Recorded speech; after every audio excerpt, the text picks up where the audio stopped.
حقیقت میں جو سو روح کو جب نکالا جاتا تو فرشتے اس کو لے کر جب آسمان کی طرف جا رہے ہوتے ہیں تو جو مردہ ہے اس کی نگاہیں اوپر کی طرف روح کو جو سو دیکھ رہی ہوتی ہے، پھر اسی طریقے سے وہیں پر ٹھہر جاتی ہے وہ. اسی لیے جو سو جو مردے کے قریب ہوتے ہیں، جو انتقال کر رہا ہے اس کے لوگ قریب جو لوگ ہوتے ہیں، ان کو حکم دیا گیا ہے کہ فوراً اس کی آنکھوں کو بند کر دیا جائے تاکہ وہ کھلی کی کھلی نہ رہے. تو بہرحال اللہ تعالیٰ کہہ رہے ہیں کہ یہاں پر ان کو اس دن تک اللہ تعالیٰ مہلت دے گا، یا تو ان کے اوپر موت کا وقت آ جائے یا تو پھر وہ دن آ جائے جس کے اندر ان کی آنکھیں پھٹی کی پھٹی رہ جائیں گی، یعنی قیامت کا دن آ جائے. محتئین، وہ دوڑ رہے ہوں گے، مخنیئو اٹھائے ہوئے، رؤوسہم اپنے سروں کو، لا یرتد الیہم طرفہم، اور وہ ان کے یعنی ان کے اپنی طرف بھی جو سو ان کی نگاہیں نہیں لوٹ رہی ہوگی. وافئدتہم ہوا، اور ان کے دل جو سو کھلے ہوئے ہوں گے، یعنی بالکل جو سو خالی ہوں گے. تو یہ جہنم قیامت کے دن کا اللہ تعالیٰ تھوڑا سا منظر کشی کر رہے ہیں کہ اس دن کیا ہوگا حال، کہ وہ دوڑ رہے ہوں گے، پاگلوں کے جیسے دوڑ رہے ہوں گے، ان کے سر بالکل اٹھے ہوئے ہوں گے اوپر. یعنی عام طور پر انسان کو جو سو نیچے دیکھ کر چلتا ہے، لیکن جب قیامت کے دن اور ہولناکیاں اس کی اتنی زیادہ ہوگی کہ سروں کو اوپر اٹھائے ہوئے دوڑ رہے ہوں گے، اور یہاں تک کہ ان کی نگاہیں اپنی طرف بھی نہیں جھک رہی ہوں گی، اور ان کے دل جو سو بالکل خالی اور اڑے ہوئے ہوں گے. وَأَنذِرِ النَّاسَ، اور ڈرائیے لوگوں کو، یوما، اس دن سے، یاتیہم العذاب، ان پر آ جائے گا عذاب، فَيَقُولُ، پھر وہ کہیں گے، فَيَقُولُ الَّذِينَ ظَلَمُوا، پھر کہنے لگیں گے ظالم لوگ، ربنا، اے ہمارے رب، اخرجنا، ہمیں مہلت دے دے، الی اجل قریب، تھوڑی سی مہلت، یعنی تھوڑے سے وقت کے لیے ہمیں مہلت دے دے، نجیب دعوتک، ہم قبول کریں تیری دعوت کو، ونتبع رسولا، اور ہم پیروی کریں تیرے رسولوں کی. اولم تکونو، کیا نہیں تھا، اقسمتم، تم قسمیں کھاتے، من قبل، اس سے پہلے، ما لکم من زوال، کہ تمہارے لیے کوئی زوال نہیں ہے. لوگوں کو ڈرائیے اس دن سے کہ جس دن عذاب آ جائے گا، اور وہ لوگ جو کہ جنہوں نے ظلم کیا وہ کہیں گے، اے ہمارے رب، ہمیں تھوڑی سی مہلت دے دے تاکہ ہم تیری دعوت کو قبول کریں اور ہم رسولوں کی پیروی کریں. اس وقت ان سے کہا جائے گا کہ کیا تم نہیں تھے کہ قسمیں کھاتے تھے اس سے پہلے کہ تمہارے لیے تو کوئی زوال ہی نہیں ہے. یعنی دنیا میں تم جو سو یہ قسمیں کھا کھا کے کہتے تھے کہ ہمارے لیے تو کوئی زوال نہیں ہے، ہم کو جو کچھ یہ ملا ہوا ہے، ہم کو امید، ہم کو تو لگتا نہیں کہ یہ ختم ہونے والا ہے، یا ختم ہوگا تو بھی دنیا میں جتنا ہم کو دیا گیا ہے تو آخرت میں بھی اتنا ہی دیا جائے گا، اس سے بھی زیادہ دیا جائے گا. تو اس طریقے کے جو دنیا میں لوگ تکبر اور غرور کے ساتھ جو لوگ در حقیقت میں آخرت کا انکار کر رہے ہوتے ہیں، اس وجہ سے وہ کہتے ہیں کہ جو کچھ ہے یہی دنیا میں ہے، اس کے بعد مرنے کے بعد کس کو پتا ہے کہ کیا ہے کیا نہیں ہے، کس نے دیکھا. تو اس طریقے کی جو باتیں کرتے ہیں تو ان لوگوں کے بارے میں ہی کہا جا رہا ہے کہ ان لوگوں کو ڈرائیے، یعنی اس دنیا میں ان لوگوں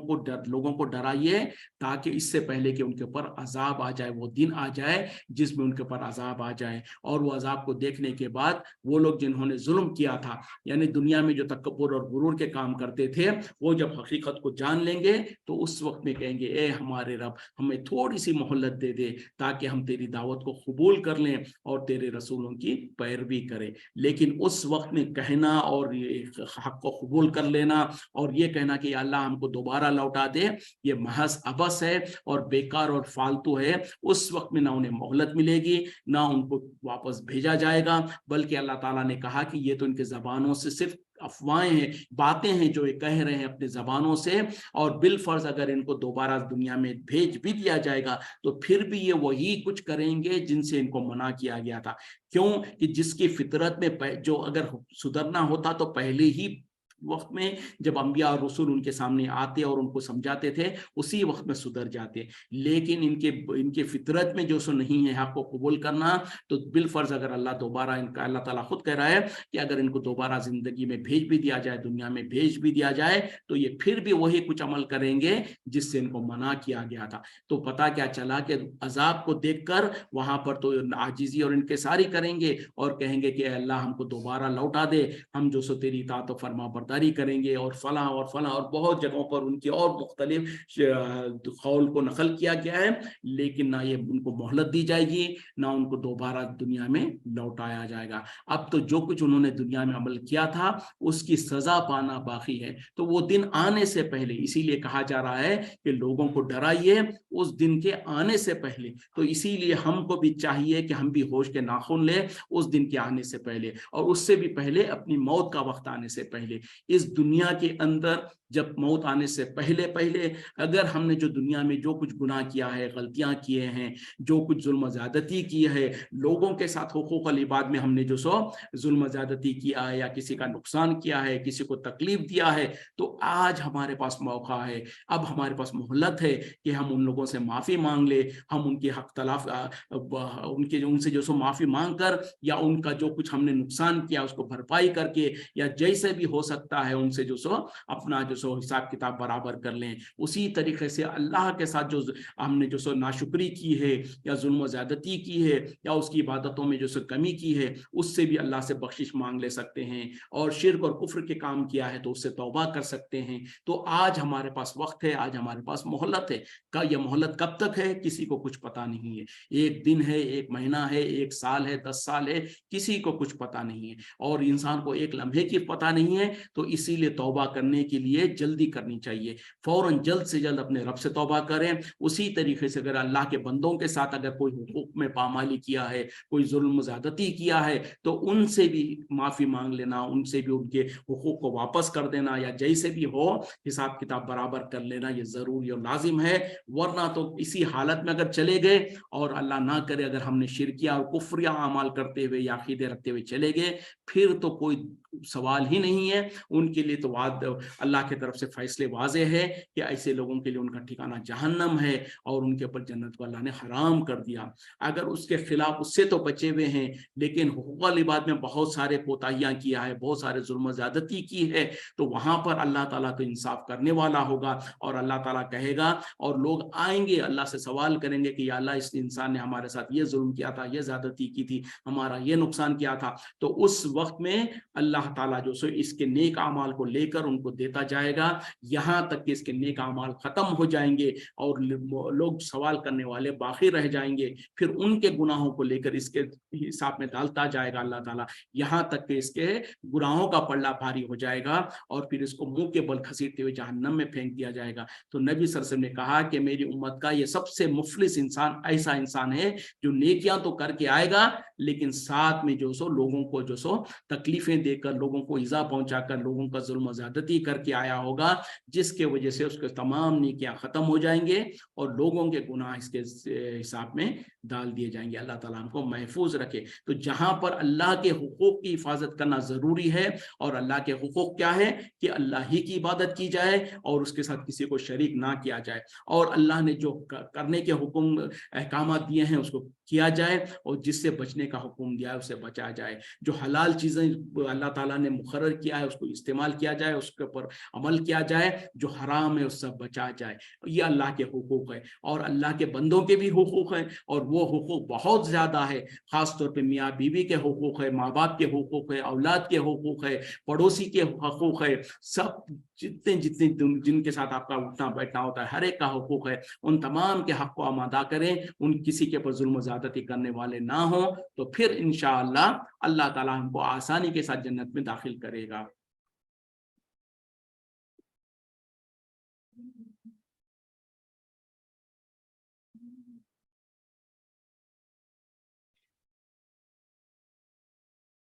وَسَكَنْتُمْ اور تم رہتے ہو، فی مساکینی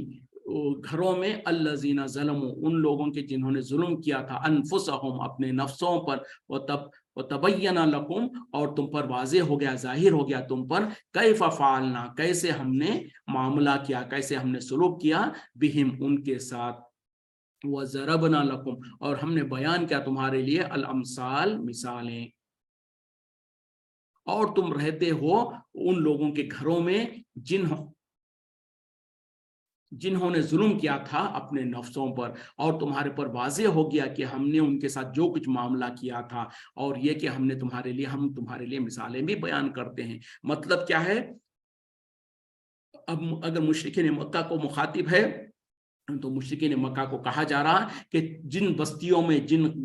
گھروں میں تم رہتے ہو اس سے پہلے تم سے پہلی جو قومیں تھی ان کو ہم نے ہلاک کر دیا، اسی طریقے سے تمہارے آس پاس میں تم دیکھتے ہو، تم تجارت کے لیے جو قافلے لے کر جاتے ہو وہاں پر تم راستوں میں وہ کھنڈیرات کو دیکھتے ہو جہاں پر پہلی قوموں کے اوپر عذاب آیا تھا، پہلی قوموں کو ہلاک کر دیا گیا تھا ان کے گناہوں غلطیوں کی وجہ سے۔ تو اللہ تعالیٰ یہ جنرل بھی یہی ہے کہ جن گھروں میں جن بستیوں میں تم رہتے ہو اس سے پہلے اس میں بہت ساری ایسی قومیں رہا کرتی تھی جنہوں نے اپنے نفسوں پر ظلم کیا، تو پھر اللہ تعالیٰ نے ان بستیوں کو ان قوموں کو ہلاک کر دیا اور تمہارے پر ان کے واقعات بھی واضح ہو چکے ہیں۔ یعنی جب تم تاریخ پڑھتے ہو اور اللہ کی کتابیں پڑھتے ہو تو اللہ تعالیٰ نے ان میں پہلی قوموں کے واقعات، پہلے قوموں کے جو ان کے ساتھ جو کچھ معاملہ ہوا وہ سب کچھ بیان کر دیا ہے۔ مطلب کیا ہے کہ تم سے پہلے اس زمین پر جو تم جس زمین پر رہتے ہو، جن بستیوں میں تم رہتے ہو، تم سے پہلے بھی بہت ساری قومیں رہ چکی ہے جو جا چکی ہے اور ان کو اللہ تعالیٰ نے ہلاک بھی کیا ان کے ظلموں کی وجہ سے۔ اور اسی طریقے سے تمہارے پر اس کے بارے میں بھی پتا چل گیا تم کو کہ پہلی قوموں کے ساتھ اللہ تعالیٰ نے کیا کچھ معاملہ کیا، ان لوگوں نے جب ظلم و زیادتی کی تو اللہ تعالیٰ نے ان کے ساتھ کیسا معاملہ کیا، کیسے فیصلے کیا، یہ سب کچھ تم کو پتا ہے اور اللہ تعالیٰ مثالیں بیان بھی کرتا ہے۔ تو مطلب کیا ہے، اور اس سے ظاہر ہو گیا کہ قرآن کے اندر جو اللہ تعالیٰ بہت ساری پہلی قوموں کے واقعات بیان کرتا ہے تو وہ خود صرف انٹرٹینمنٹ کے لیے یا قصہ گوئی کے لیے یا لوگوں کے دل خوش کرنے کے لیے نہیں، بلکہ اس میں اہم مقصد جو ہوتا ہے وہ یہی ہے کہ دیکھو تم سے پہلی قومیں اتنی زیادہ طاقتور تھی، وہ اتنی زیادہ تعداد میں تھی، وہ ان کے پاس اتنی بڑی بڑی خوبیاں تھی، لیکن اس کے باوجود بھی جب انہوں نے ہماری نافرمانی کی، ہمارے ساتھ شرک کیا، ہمارے رسولوں کی بات کو نہیں مانا تو ہم نے ان کو تہس نہس کر دیا، ان کی بستیوں کو الٹا دیا، ہم نے ان کی پوری پوری قوموں کو ہلاک کر دیا۔ تو تم کو بھی اگر تم بھی یہی عمل کرو گے تو تمہارے ساتھ بھی کچھ ایسا ہی عمل ہوگا۔ تو اس طریقے سے نصیحت کے طور پر، عبرت کے طور پر اللہ تعالیٰ پہلی قوموں کے واقعات کو قرآن میں بیان کرتا ہے تاکہ لوگ عبرت حاصل کریں۔ وقد مکروا، اور تحقیق انہوں نے چالیں چلی، وہ مکرہم، وقد مکروا، اور تحقیق انہوں نے مکر کیا، مکرہم اور انہوں نے اپنے داؤ، وعند اللہ مکرہم، اور اللہ کے پاس ہے ان کے داؤ اور ان کے چالیں، وَإِن كَانَ مَكْرُهُمْ، اور ان کے مکر اور چال اتنی قوی تھے، لِتَزُولُ مِنْهُ الْجِبَالُ، کہ ان کے ذریعے سے پہاڑ بھی اپنی جگہ سے ٹل جاتے۔ یعنی کفار اور مشرکین اور پہلی قوموں نے یقیناً بڑی بڑی چالیں چلی، اور ان کی چالیں جو کچھ ہے وہ اللہ کے پاس موجود ہے، اور ان کی چال اتنی مضبوط اور اتنی بڑی تھی، اتنی قوی تھی کہ ان کے ذریعے سے پہاڑ بھی اپنی جگہ سے ہل جاتے اور ٹل جاتے۔ مطلب کیا ہے کہ پہلی قوموں میں ان کے اندر اتنی زیادہ چال بازیاں تھی، اتنی زیادہ ان لوگوں نے کوششیں کیا، اللہ کے خلاف اور رسولوں کے خلاف تدبیریں کرتے رہے، اور ان کے تمام کی تمام چالیں اللہ کے پاس موجود ہے۔ یعنی اللہ تعالیٰ ان تمام کا حساب کتاب لے گا ان سے، اور یقیناً ان کی چالیں اتنی مضبوط تھی اور اتنی بڑی تھی کہ ان کے ذریعے سے پہاڑ بھی اگر اپنی جگہ سے شاید ہل جاتا۔ فلا تحسبن اللہ، بس تم ہرگز خیال نہ کرنا کہ اللہ مخالفت کرے گا، وعدہ الرسول، اپنے وعدے کی جو اس نے اپنے رسولوں سے کیا ہے، ان اللہ، بے شک اللہ، عزیز ذو انتقام، زبردست بدلہ لینے والا ہے۔ تو یہاں پر پھر اللہ تعالیٰ دوہرا رہے ہیں کہ ہرگز گمان نہ کرنا کہ اللہ تعالیٰ مخالفت کرنے والا ہے اپنے وعدے کی جو اس نے اپنے رسولوں سے کیا ہے، اور بے شک اللہ تعالیٰ تو غالب انتقام لینے والا ہے۔ مطلب کیا ہے کہ اگر انبیاء اور رسول جو آئے اور ان کی قوموں نے جو چالیں چلی اور انہوں نے اپنی انبیاء کے ساتھ ظلم و زیادتی کیا، تو ایسا نہیں ہے کہ اللہ تعالیٰ مخالفت کرنے والا ہے، وہ اس نے جو اپنے رسولوں سے وعدہ کیا۔ مطلب کیا ہے کہ اللہ تعالیٰ نے اپنے رسولوں سے وعدہ کیا تھا، ہر رسول سے وعدہ کیا کہ جب تم اپنی قوم کو تبلیغ کرو گے، جب ان کو تم اپنی اللہ کی بات کو پہنچاؤ گے، اور اس کے بعد اگر وہ ایمان نہیں لے آتے ہیں، وہ ظلم و زیادتی کرتے ہیں، تو پھر میں تمہاری مدد کروں گا، اور یہ کہ میں ان کے ظلم و زیادتی سے تم کو بچا لوں گا اور ان کے اوپر اپنے عذاب کو نازل کروں گا۔ تو یہی کہا جا رہا ہے کہ یہ ہرگز گمان نہ کرنا کہ اللہ نے جو وعدہ کیا ہے اپنے رسولوں سے کہ اللہ تعالیٰ اپنا عذاب کو نازل کرے گا ان قوموں کے اوپر جو ایمان نہیں لاتی ہے، تو اللہ تعالیٰ ایسا نہیں ہے کہ اس کے مخالفت کرے گا، اور یقیناً اللہ تعالیٰ غالب بھی ہے اور انتقام لینے والا بھی ہے۔ یوما جس دن تبدل الارض بدل دیا جائے گا زمین غیر الارضی اس زمین کے علاوہ والسماوات اور آسمانوں کو بھی وبرزوا للہ اور نکل کھڑے ہوں گے اللہ کے خاطر للہ الواحد القہار جو کہ اکیلا ہے اور بہت زیادہ قہر والا ہے. یعنی جس دن کی بدل دیا جائے گا اس زمین کو دوسری زمین کے ساتھ اور آسمانوں کو بھی, اور یہ کہ جو سو تمام کے تمام لوگ نکل کھڑے ہوں گے, نکل آئیں گے اللہ کے لیے جو کہ اکیلا ہے اور جو کہ بہت قہار یعنی بہت زیادہ قہر اٹھانے والا اور بہت زیادہ پکڑ کرنے والا ہے. تو یعنی قیامت کے بارے میں کہا جا رہا ہے اور اس میں خاص طور پہ جو بات کہی جا رہی ہے کہ اس دن اللہ تعالیٰ زمین کو بھی بدل دے گا اور آسمان کو بھی بدل دے گا. جو آج جس زمین کے اوپر ہم ہیں اس زمین کو اللہ تعالیٰ کل قیامت کے دن دوسری زمین سے بدل دے گا. اسی طریقے سے ہمارے سروں کے اوپر جو آسمان ہے اس آسمان کو بھی اللہ تعالیٰ اس دن دوسرے آسمان سے بدل دے گا اور تمام کے تمام لوگ اللہ کے سامنے کھڑے ہو جائیں گے جو اللہ اکیلا ہے اور بہت زبردست اور قہار ہے. وَتَرَى الْمُجْرِمِينَ اور تم دیکھو گے کہ مجرموں کو یومئذ اس دن مخرنین وہ باہم جکڑے ہوئے ہوں گے فی الاسفار زنجیروں میں. یعنی اس دن حالت کیا ہوگا کہ مجرموں کو تمام کو اکٹھا کر کے قریب کر کر ان کو جو سو زنجیروں میں جکڑ دیا گیا ہوگا. سرابیلہم ان کے کرتے ہوں گے من خاطران